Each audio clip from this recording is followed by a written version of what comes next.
بسم الله الرحمن الرحيم. الحمد لله الذي أنزل على عبده الكتاب ولم يجعل له عوجا قيما لينذر بأسا شديدا من لدنه ويبشر المؤمنين الذين يعملون الصالحات أن لهم أجرا حسنا ماكثين فيه أبدا وينذر الذين قالوا اتخذ الله ولدا ما لهم به من علم ولا لآبائهم كبرت كلمة تخرج من أفواههم إن يقولون إلا كذبا فلعلك باخع نفسك على آثارهم إن لم يؤمنوا بهذا الحديث أسفا إنا جعلنا ما على الأرض زينة لها لنبلوهم أيهم أحسن عملا وإنا لجاعلون ما عليها صعيدا جرزا أم حسبت أن أصحاب الكهف والرقيم كانوا من آياتنا عجبا إذ أوى الفتية إلى الكهف فقالوا ربنا آتنا من لدنك رحمة وهيئ لنا من أمرنا رشدا فضربنا على آذانهم في الكهف سنين عددا ثم بعثناهم لنعلم أي الحزبين أحصى لما لبثوا ومدا نحن نقص عليك نباهم بالحق إنهم فتية آمنوا بربهم وزدناهم هدى وربطنا على قلوبهم إذ قاموا فقالوا ربنا رب السماوات والأرض ندعو من دونه إلها لقد قلنا إذا شططا هؤلاء قوم اتخذوا من دونه آلهة لولا يأتون عليهم بسلطان بين فمن أظلم ممن افترى على الله كذبا وإذ اعتزلتموهم وما يعبدون إلا الله فأفوا إلى الكهف ينشر لكم ربكم من رحمته ويهيئ لكم من أمركم مرفقا وترى الشمس إذا طلعت تزاور عن كهفهم ذات اليمين وإذا غربت تقرضهم ذات الشمال وهم في فجوة منه ذلك من آيات الله من يهد الله فهو المهتد ومن يضلل فلن تجد له وليا مرشدا وتحسبهم أيقاظا وهم رقود ونقلبهم ذات اليمين وذات الشمال وكلبهم باسط ذراعيه بالوصيد لو اطلعت عليهم لوليت منهم فرارا ولملئت منهم رعبا وكذلك بعثناهم ليتساءلوا بينهم قال قائل منهم كم لبثتم قالوا لبثنا يوما أو بعض يوم قالوا ربكم أعلم بما لبثتم فابعثوا أحدكم بورقكم هذه إلى المدينة فلينظر أيها أزكى طعاما فليأتكم برزق منه وليتلطف ولا يشعرن بكم أحدا إنهم إن يظهروا عليكم يرجموكم أو يعيدوكم في ملتهم ولن تفلحوا إذا أبدا وكذلك أعثرنا عليهم ليعلموا أن وعد الله حق وأن الساعة لا ريب فيها إذ يتنازعون بينهم أمرهم فقالوا بنوا عليهم بنيانا ربهم أعلم بهم قال الذين غلبوا على أمرهم لنتخذن عليهم مسجدا سيقولون ثلاثة رابعهم كلبهم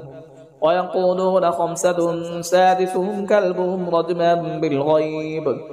ويقولون سبعة وثامنهم كلبهم قل ربي أعلم بعدتهم ما يعلمهم إلا قليل فلا تمار فيهم إلا مراء ظاهرا ولا تستفت فيهم منهم أحدا ولا تقولن لشيء إني فاعل ذلك غدا إلا أن يشاء الله واذكر ربك إذا نسيت فقل عسى أن يهديني ربي لأقرب من هذا رشدا ولبثوا في كهفهم 300 سنين وازدادوا 9 قل الله أعلم بما لبثوا له غيب السماوات والأرض أبصر به وأسمع ما لهم من دونه من ولي ولا يشرك في حكمه أحدا واتل ما أوحي إليك من كتاب ربك لا مبدل لكلماته ولن تجد من دونه ملتحدا واصبر نفسك مع الذين يدعون ربهم بالغداة والعشي يريدون وجهه ولا تعد عيناك عنهم تريد زينة الحياة الدنيا ولا تطع من أغفلنا قلبه عن ذكرنا واتبع هواه وكان أمره فرطا وقل الحق من ربكم فمن شاء فليؤمن ومن شاء فليكفر إنا أعتدنا للظالمين نارا أحاط بهم سرادقها وإن يستغيثوا يغاثوا بماء كالمهل يشفي الوجوه بئس الشراب وساءت مرتفقا إن الذين آمنوا وعملوا الصالحات إنا لا نضيع أجر من أحسن عملا أولئك لهم جنات عدن تجري من تحتهم الأنهار يحلون فيها من مسابر من ذهب ويلبسون ثيابا خضرا من سندس واستبرق متكئين فيها على الأرائك نعم الثواب وحسنت مرتفقا واضرب لهم مثل الرجلين جعلنا لأحدهما جنتين من أعناب وحففناهما بنخل وجعلنا بينهما زرعا كلتا الجنتين آتت أكلها ولم تظلم منه شيئا وفجرنا خلالهما نهرا وكان له ثمر فقال لصاحبه وهو يحاوره أنا أكثر منك مالا وأعز نفرا ودخل جنته وهو ظالم لنفسه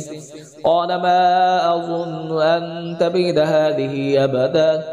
وما أظن الساعة قائمة ولئن رددت إلى ربي لأجدن خيرا منها منقلبا قال له صاحبه وهو يحاوره أكفرت بالذي خلقك من تراب ثم من نطفة ثم سواك رجلا لكن هو الله ربي ولا أشرك بربي أحدا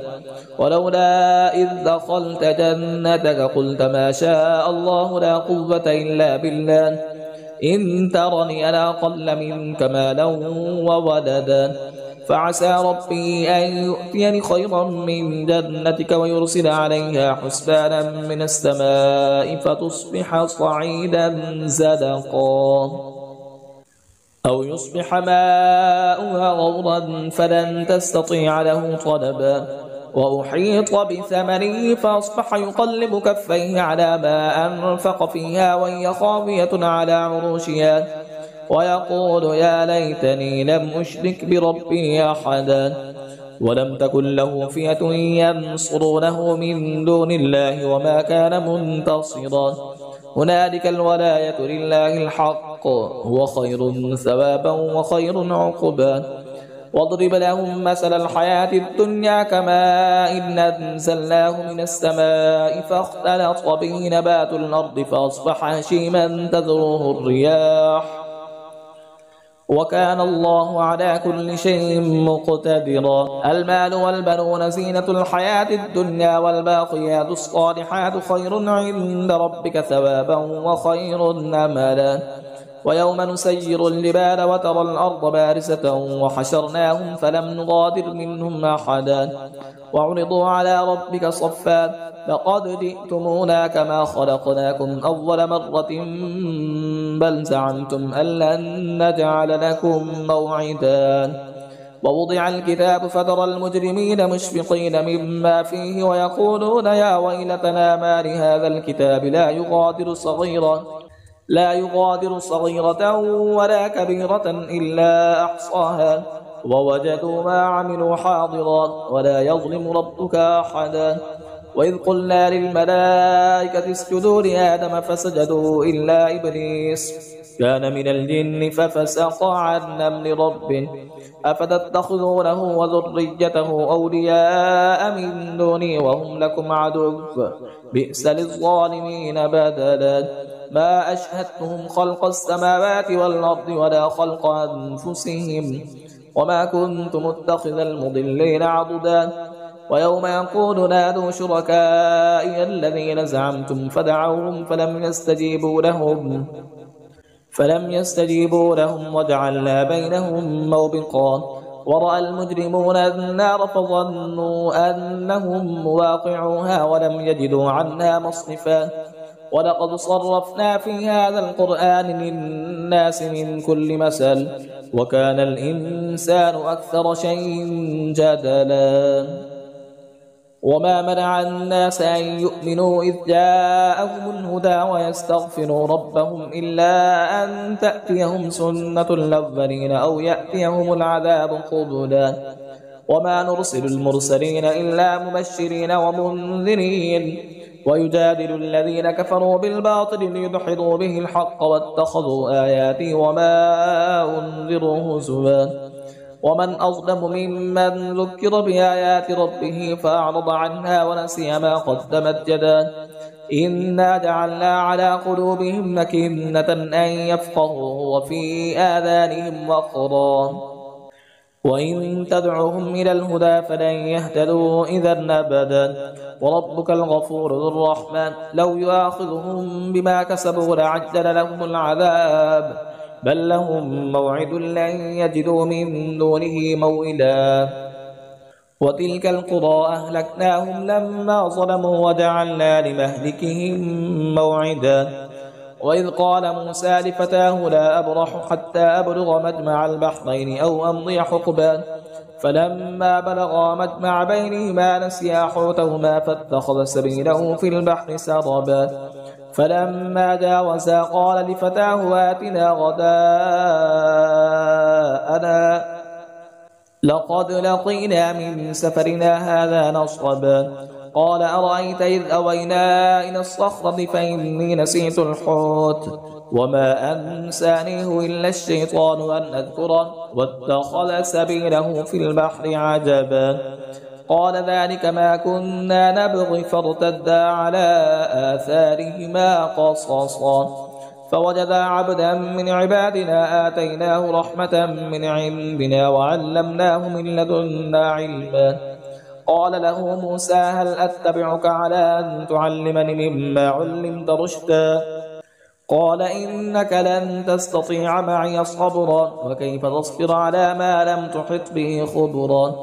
قال ستجدني إن شاء الله صابرا ولا أعصي لك أمرا قال فإن اتبعتني فلا تسألني عن شيء حتى أحدث لك منه ذكرا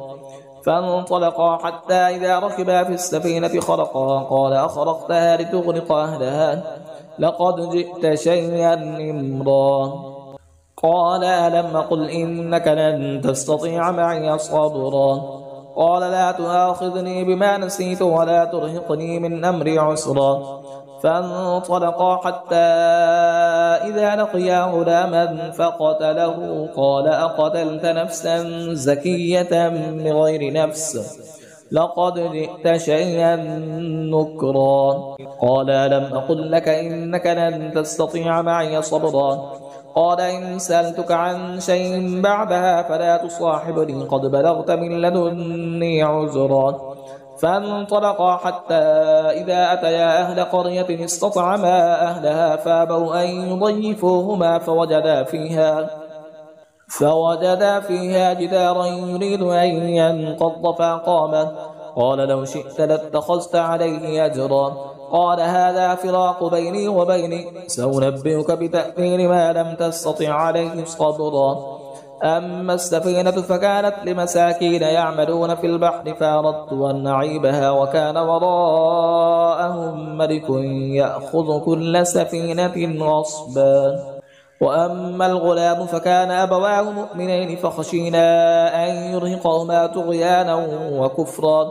فأردنا أن يبدلهما ربهما خيرا منه زكاة وأقرب رحما